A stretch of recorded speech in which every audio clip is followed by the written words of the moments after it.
Hello tout le monde, welcome back to my channel, beauté, salam alaikum, j'espère que vous allez tous bien. Alors moi ça va, je m'appelle Marianne Yves, pour ceux qui ne me connaissent pas. Alors ma chérie, mon chéri, si c'est pour la première fois que tu tombes sur ma chaîne, alors tu attends quoi? Abonne-toi, like la vidéo et surtout n'oublie pas la cloche de notification, comme ça une fois que je publie une nouvelle vidéo que tu sois avisé. Okay. Donc ça fait longtemps qu'on ne s'est pas vu, qu'on ne s'est pas parlé, mais bon c'est pour des raisons personnelles. C'est juste que de nature je suis quelqu'un qui aime un peu rester dans sa zone de confort et tout. Voilà, c'était les temps personnels que j'avais vraiment besoin et voilà pourquoi j'étais absente. Alors je vais faire une série de vidéos, je pense que ça sera 3 à 4 vidéos qu'on va appeler une vidéo, une histoire, autant pour moi, une histoire, un conseil. Le concept de une histoire, un conseil, donc veut tout simplement que je raconte les histoires que moi j'ai vécues, les histoires que j'ai vécues, et à la fin de prodiguer un conseil. J'ai connu au minimum 4 vols. Dans ces vols, il y a eu aussi des agressions. Donc je vais essayer de vous raconter, vous relater ce qui s'est passé. Donc actuellement, il y a beaucoup de nouveaux au Sénégal, les étudiants surtout. Il y a d'autres qui appellent déjà leurs parents. Papa, on m'a volé le téléphone. Papa, on m'a volé l'argent. Papa, on a chippé ma trousse. Nous aussi, on a connu ça. Ok? On a connu ça. J'ai vécu tout ça. J'ai vécu toutes ces histoires et je vais essayer de vous partager un peu ce que moi j'ai vécu. Question pour surtout prévenir ceux qui n'ont pas encore vécu ces histoires, d'être vraiment prudent. Et de ne pas faire confiance n'importe comment. Donc dans votre assemblée, faites vraiment attention. Soyez vraiment prudent. Donc je vais diviser cette vidéo en deux parce que j'ai connu 4 vols à Dakar. 4. On m'a volé mon iPhone, on m'a agressé. C'était pas vraiment c'était de l'agression. C'était de l'agression non programmée, si je peux le dire. C'était non programmé, mais quand même c'était de l'agression. Alors je vais essayer de vous raconter. C'est fut entre 2020 ou 2018 ou 2019. Entre l'intervalle de ces 2 années. Donc j'étais en groupe avec les amis de l'église et tout ça là, on était en train d'évangéliser, tout en sachant que ici au Sénégal, lorsqu'il y a des manifestations, il faut faire très attention. Lorsqu'il y a des manifestations comme la lutte, leur truc, c'est sous forme de catch, je sais pas, hein. Les lutteurs, disons, c'est comme les catcheurs, je sais pas, ils se battent et tout, et c'est comme ça. Lorsqu'il y a des luttes, les jeunes des différents quartiers se réunissent pour aller au stade. Sur la route, ils volent, sur la route, ils agressent les gens, sur la route, ils font tout ce qu'ils veulent. Donc, tellement qu'ils sont en groupe, si tu tombes sur eux, franchement tu es mal barré, et c'était mon cas. Oh la pauvre que je suis. Donc ce jour là nous aussi on était en groupe, hein. On était en évangélisation. Donc nous étions en train d'évangéliser vers le rond-point Gédou. Je sais que beaucoup de gens, si vous me suivez, pas mal de gens connaissent l'histoire parce que c'était quand même une histoire qui s'est produite en plein air. Donc c'était une histoire qui s'est passée en plein air. Ça veut dire que beaucoup de gens ont participé à cela. Nous étions en train de danser, d'évangéliser par nos danses. Donc on devrait rentrer dans le terrain parce que vers Gédo, il y a le terrain qui est là. Bon, disons pas le terrain, parce qu'on appelle ça le terrain. Le jardin, oui, il y a le jardin de Gédo. On voulait rentrer au jardin pour aller danser.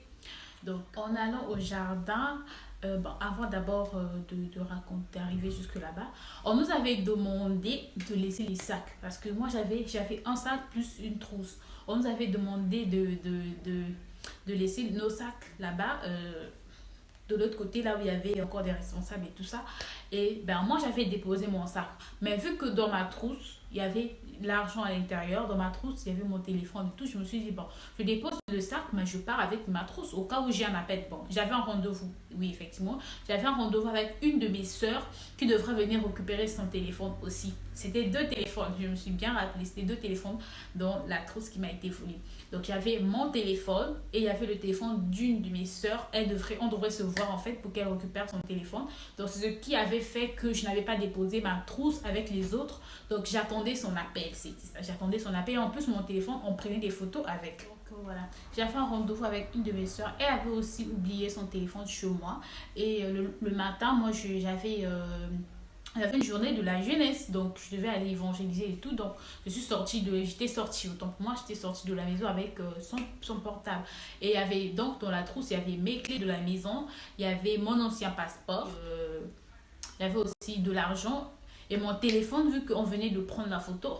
J'avais mon téléphone, je pense, à la main. Oui, j'avais mon téléphone à la main. Donc, en descendant, il y avait une dame qui parlait en Wolof. Je demandais de retourner et tout ça là. Et donc, elle parlait en Wolof. Et moi, je n'avais rien pigé du tout. Après, il y a celle qui était avec moi, je l'ai vue courir. Donc, je n'ai pas compris. Je n'avais pas compris. Et du coup, quand elle courait, j'ai regardé derrière. Mais pourquoi elle courait? Je regarde. Franchement, j'avais rien vu. J'avais rien vu. En fait, la foule était encore très en bas. Ils étaient encore plus bas, vers Grand Dakar, pour ceux qui connaissent. Et moi, j'étais de ce côté vers le rond-point judo. Donc, attendez, je n'avais pas vu la foule. Donc, ma copine, ma soeur, celle qui était avec moi, commençait à courir et tout. Elle est retournée là où nous étions. Alors, moi, vu qu'il y avait quelques responsables qui étaient déjà devant, je me suis dit, bah, qu'est-ce qui se passe et tout. Je ne comprenais plus rien. J'ai vu le jeune, attraper ma main et commencer à tirer mon portable. Donc, je n'avais pas compris. Et moi aussi, la tête dure, commençais à vouloir tirer en fait. Lorsque lui il tire, moi aussi je tire, mais pourquoi et tout, je commençais à crier. Et je vous dis que c'était en pleine journée, il y avait des gens, il y avait beaucoup de gens aux alentours et tout. Donc je commençais à tirer, il tire, et puis après un certain moment, bing, je constate qu'il n'était plus seul. Ils étaient nombreux, je vous dis nombreux. Je pourrais même dire plus de 30 personnes ou encore 40 personnes. Ils étaient nombreux. Ils étaient vraiment nombreux. Et au moment où moi je me battais parce que j'avais la trousse et j'avais le téléphone, au moment où ils tiraient mon portable et moi aussi je retirais et tout, il y avait encore une autre personne qui est venue tirer ma trousse. Et là où je me suis dit non, il y a mes clés à l'intérieur, il y a mon argent à l'intérieur, il y a le téléphone d'autrui, il y a mon passeport. Je ne savais plus quoi faire, je faisais que pleurer parce que comme je vous ai dit, j'ai connu 4 vols et ça c'était le dernier vol. Donc j'ai commencé à penser aux autres vols, tout ce qui m'est arrivé et tout jusque là. Et je venais à peine d'acheter mon portable, à peine moins d'un mois que j'avais acheté ce téléphone. C'était un iPhone 7 Plus, un iPhone 6 Plus autant pour moi. Je venais de débourser mes 150 000, c'était un cadeau qu'on m'avait offert. Donc, je pensais à tout ça là parce que avant, on m'avait d'abord volé le téléphone. Je vais vous raconter si j'ai encore le temps. Je vais introduire aussi un autre vol dans cette vidéo et tout. Donc, franchement, je me t'ai dit, c'est vraiment la fin. Marianne, là, soit c'est toi, soit c'est ton téléphone, soit c'est ta trousse. Et je regarde ceux qui étaient aux alentours. Ils avaient des couteaux, des machettes, ils avaient tout ce qui est de tranchant qui peut tuer un être humain. Donc, j'ai commencé à trembler, je pleurais juste à trembler. Ils avaient des machettes et tout ça là. Après, j'ai dit, bah là, c'est moi, soit c'est le téléphone, soit la trousse. Et après, ils m'ont balancé au goudron. Franchement, balancé comme, comme un petit ballon. Balancé, vraiment, on m'a balancé au goudron. Je suis partie tomber. Et quand je suis tombée, quand je me relève comme ça, il n'y avait ni mon téléphone, ni ma trousse. Je les regarde comme ça en train de courir avec mon téléphone, en train de partir avec mon téléphone. Je dis Dieu. Et la chose qui m'avait plus fait mal, je vous le dis, mon iPhone, je ne l'avais pas codé.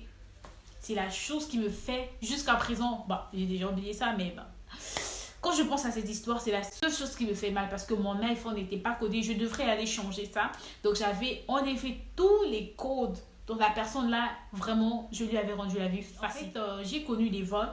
Et pour ce vol-là, ce qui m'avait plus fait mal, c'est parce que je me suis dit, non seulement on m'a volé, non seulement je devais aussi...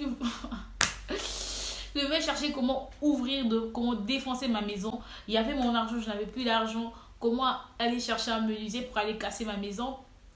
Et ce qui me faisait plus mal, c'est que la personne avait tout était facile. Non seulement il a volé mon téléphone et le téléphone n'était pas codé. Imaginez un iPhone qui n'est pas codé. Donc, vraiment, il pouvait tout faire avec. Il pouvait tout faire. Il y avait les photos. Heureusement, la veille, avant même, j'avais supprimé les photos parce que je devrais changer le téléphone là. Mais il y avait des photos que je venais de prendre avec mes sœurs lorsqu'on était en train de danser et tout ça là.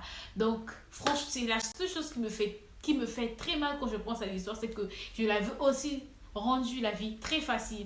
Donc, et que je commençais à pleurer, à pleurer, à pleurer. Mes amis étaient en train de me conseiller et tout. Et la seule parole que je me rappelle jusqu'à présent, je disais, pourquoi moi? Pourquoi moi? C'est parce que les gens ne comprenaient pas. Parce que j'ai connu trop de ce genre de choses, en fait. J'étais un peu étonnée. Je disais, pourquoi moi? Pourquoi moi? C'est pas que je faisais ça pour quelqu'un d'autre, hein, mais je disais juste pourquoi moi, parce que j'étais un peu troublée. Imaginez, je venais de sortir d'une histoire très terrible où, qui nous a même traduit, qui nous a même conduit jusqu'en justice à cause tout simplement d'un téléphone. Et vraiment, j'étais même passée en procès à cause d'un téléphone. Si vous voulez connaître cette histoire aussi, faites-le savoir sur la barre d'infos. À cause d'un téléphone. Et à peine qu'on m'a même dit, laisse cette histoire, on va te payer un autre téléphone. On me paye un autre téléphone. Moins de un mois, on me vole encore ce téléphone. Donc, je commençais juste la seule parole, la seule phrase qui sortait de ma bouche. Pourquoi moi? Je demandais, en fait, c'est comme si je parlais à Dieu. Je dis, mais Dieu, pourquoi seulement moi? Pourquoi moi? Je suis rentrée à la maison.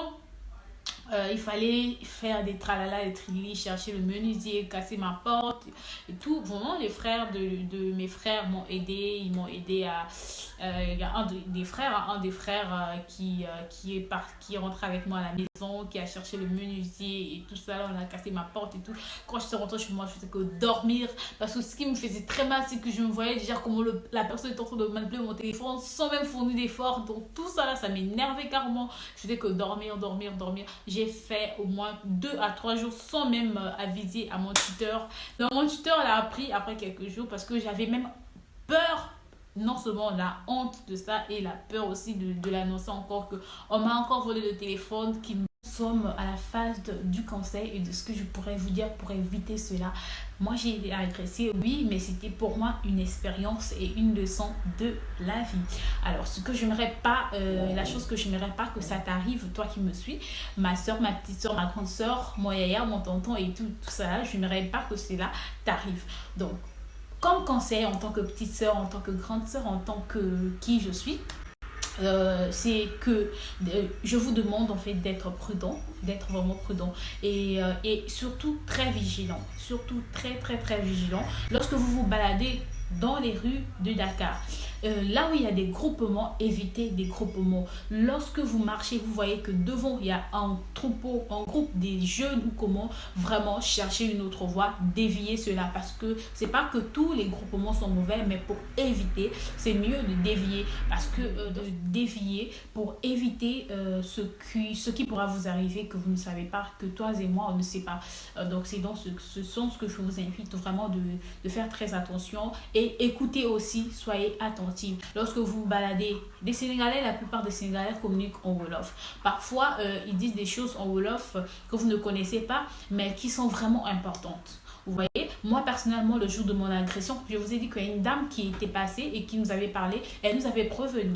Donc elle nous avait dit qu'elle nous faisait signe qu'il y a des groupes, des gens, des jeunes derrière, faites très attention, retournez. Et moi, vu que je n'avais pas compris, et moi, j'avais continué ma route. Je m'étais dit qu'elle ne parlait pas à moi, alors qu'elle s'adressait à moi, c'est parce que je ne comprenais pas le Wolof. Essayez un peu d'apprendre certains petits mots et tout comme Sachi et tout comme voleur et tout ça là, ça pourra vraiment vous aider à la langue. Avec cet événement, j'avais maintenant l'habitude de me renseigner, surtout d'être informée. Nous sommes au Sénégal, beaucoup de gens ne suivent pas les journaux. Beaucoup des étudiants s'en foutent en fait des journaux, je ne sais pas si on dit journaux ou encore des journaux, des journaux du Sénégal. C'est-à-dire, moi je vous conseillerais d'être vraiment, vraiment à jour.